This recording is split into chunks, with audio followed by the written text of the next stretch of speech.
Hi there, it's Matt here, and welcome back again to the podcast. Today we are back discussing the exciting topic of dreaming. Now, in the last episode, we spoke about one function of dreaming, that of overnight therapy or emotional first aid. Today's episode is going to focus on a second, but very different function of dreaming, which is the ingenious processing and interconnection of memories that inspires creativity and even problem-solving ability. Now, as we've come across already in this podcast, during deep non-REM sleep, which is a stage of sleep where we don't dream very much, it's during deep non-REM sleep when we take individual memories and we strengthen those individual memories. We future-proof them in the brain. What we've then subsequently learned, however, is that sleep is much more intelligent than we thought possible. Because after that round of deep non-REM sleep, where we strengthen all of the individual pieces of information that we've gathered during the day, once we go into REM sleep and start dreaming, we then take those newly saved memories and we start colliding them and connecting them with all of our back catalogue of stored information. And you can think of REM sleep dreaming as a form of informational alchemy. And what we're doing is building new and novel connections and associations. And as a consequence, we awake the next morning with a revised mind-wide web of associations that is capable of divining solutions to previously impenetrable problems. A great illustration of dream-inspired creativity occurred on February the 17th in 1869, and it happened to the Russian chemist Dmitri Mendeleev. Now, he was trying to solve arguably the greatest problem of his time. How do all of the known chemical elements in the universe fit together in some logical, ordered manner? I mean, talk about the most Herculean problem to force yourself to solve. My goodness. Now, for years, he tried to solve this puzzle, which was, as I said, arguably the greatest problem in science at the time. And for years, he failed. And after having not slept for several nights trying to solve this problem, so the parable goes, Mendeleev finally lay down to sleep. And as he slept, he dreamt. It was the dream that took hold of all of these swirling ingredients in his mind. And in a moment of creative brilliance, it was the dreaming brain that then realized that you could snap together all of these items in a divine grid, with each row or period and each column or group having a logical progression of atomic and orbiting electron characteristics, respectively. And when he woke up from his dream, he immediately wrote it down on a piece of paper. What the dream had gifted Mendeleev was the sublime ordering of all of the known constituent blocks within the natural universe. And it was what we call the periodic table of elements. It was his dreaming brain and not his waking brain that was able to solve this ecumenical problem of monumental consequence. It was a dream-inspired revelation of cosmic magnitude. Now, it's not just in the sciences that we've seen dream-inspired insight. We also know of precious artistic gifts that have arisen from dreams. Consider Sir Paul McCartney's origination of the songs Yesterday and Let It Be. Both of these songs came to McCartney in his sleep, in his dreams. Now, I have to say, having been born and raised in Liverpool, I am admittedly biased towards emphasizing the dreaming brilliance of the Beatles. But not to be outdone, however, Keith Richards of the Rolling Stones has, I think, perhaps the best sleep-inspired story, in my opinion. I'm sorry, Paul, but I think it's true. Richards would routinely keep a guitar and a tape recorder by his bedside to record ideas that were coming to him in the night. Now, if you read his autobiography, he describes the incredible dream events that occurred to him on May 7th, 1965. Now, having gone to bed that night with his guitar and his tape recorder, and I'm sure many another thing in the bedroom and in the bed with him. Oh, what are you doing, Matthew, when you speak about those things? Just stay focused. Describe the science. Sorry. When he woke up the next morning, what he discovered was that the tape recorder had run all the way to the end. Now, not remembering a thing, he didn't remember waking up, he was puzzled by this, so he rewound the tape and he hit play. And there, in some ghostly vision, were the opening chords of the Rolling Stones' most successful song ever, which was Satisfaction. And then it was followed by what he said was 40 minutes of him snoring. Now, get in there, Keith. I do like you. You're a good man. Now, of course, these are all just anecdotes. They are not scientific evidence, and I'm not trying to suggest that they are scientific evidence. But now we have the science to back up the suggestion of dream-inspired creativity. The sponsors supporting today's podcast are Athletic Greens and Inside Tracker. Now, Athletic Greens, which I'm sure you've probably heard of from lots of other science podcasters, is a nutrition drink, and it combines a complement of antioxidants, minerals, biotics, together with essential vitamins.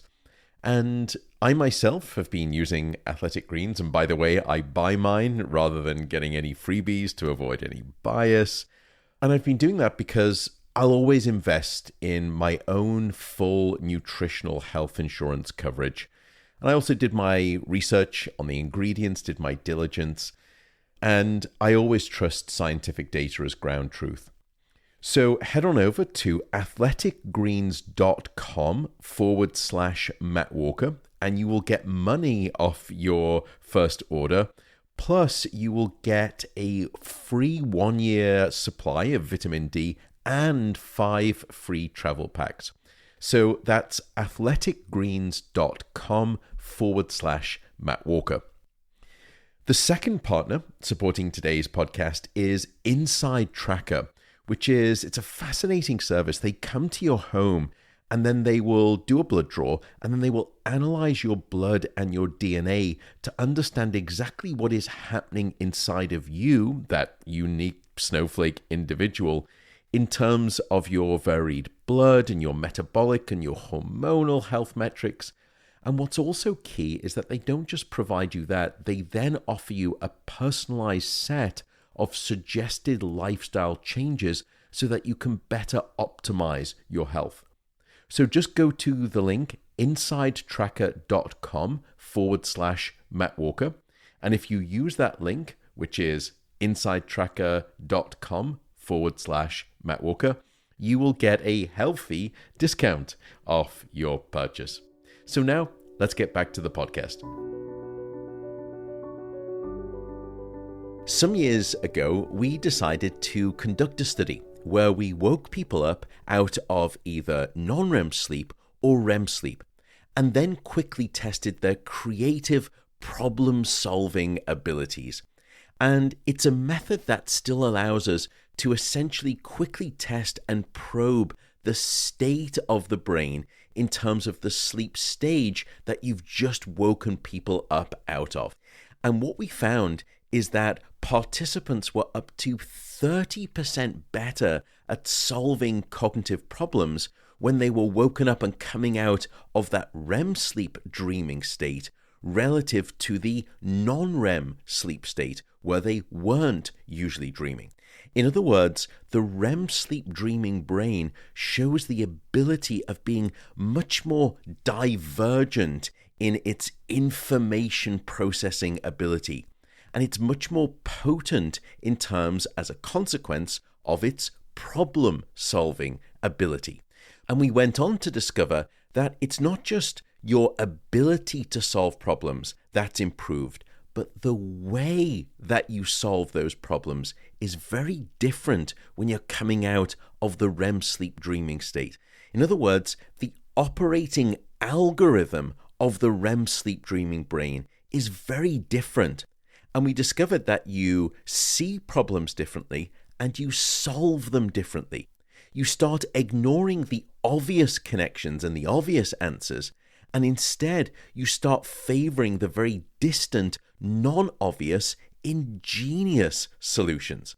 And I would argue that when you start to fuse things together that don't normally go together, but when they do cause a marked advance in evolutionary fitness, it sounds like the biological basis of creativity. Finally, but importantly, it's not just that you dream, but once again, it's what you dream about that seems to matter.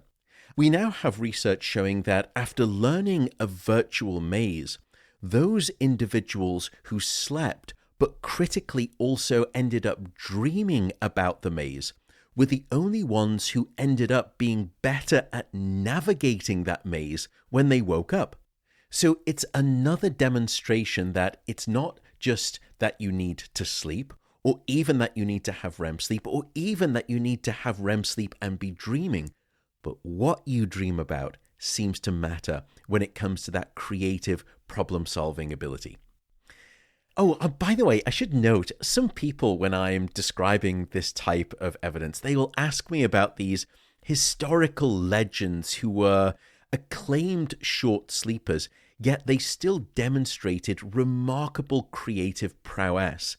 And they're confused. How do those two things fit? If they didn't sleep very much, but they were very creative, doesn't that seem to violate the evidence? And one common name that I encounter is the inventor Thomas Edison. Now, we will never truly know if Edison was the short sleeper that some people claim that he was, or even that he claimed to be.